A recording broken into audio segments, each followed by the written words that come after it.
আমার ব্যক্তিগতভাবে স্বতন্ত্র প্রার্থী হয়নি, কালীগঞ্জবাসীর অনুরোধে হয়েছে। কালীগঞ্জবাসী যেহেতু সাইফুল ইসলাম ফিরোজ ভাইকে স্বতন্ত্র প্রার্থী হিসেবে সমর্থন করেছে, উনি যতক্ষণ আছে স্বতন্ত্র প্রার্থী, কালীগঞ্জবাসী ওনার সাথেই আছে। তারপরে যদি উনি এই কালীগঞ্জবাসীকে অবমূল্যায়ন করে, উনি উনি ওনার ব্যক্তিগতভাবে স্বতন্ত্র প্রার্থী হয়নি, কালীগঞ্জবাসীর অনুরোধে হয়েছে, সাধারণ মানুষের অনুরোধে উনি প্রার্থী হয়েছে।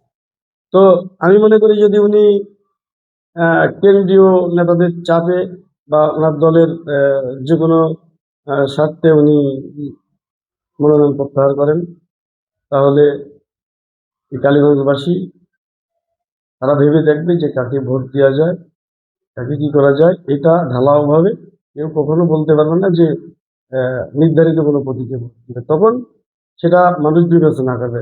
সব থেকে বড় কথা হচ্ছে, মানুষ এখন চ্যালেঞ্জের মুখে আছে, কালীগঞ্জবাসী এখন চ্যালেঞ্জের মুখে আছে যে তারা যে কোনো মূল্যে বাইরের থেকে যাকে দেওয়া হয়েছে একে ফেল করাবে, তার যে কোনো মূল্যে। তাতে যদি ফিরোজ ভাই প্রত্যাহার করে, তাহলে মানুষ ভিন্ন কল্পনা করবে, তারা ভিন্ন রূপে যেতে পারে।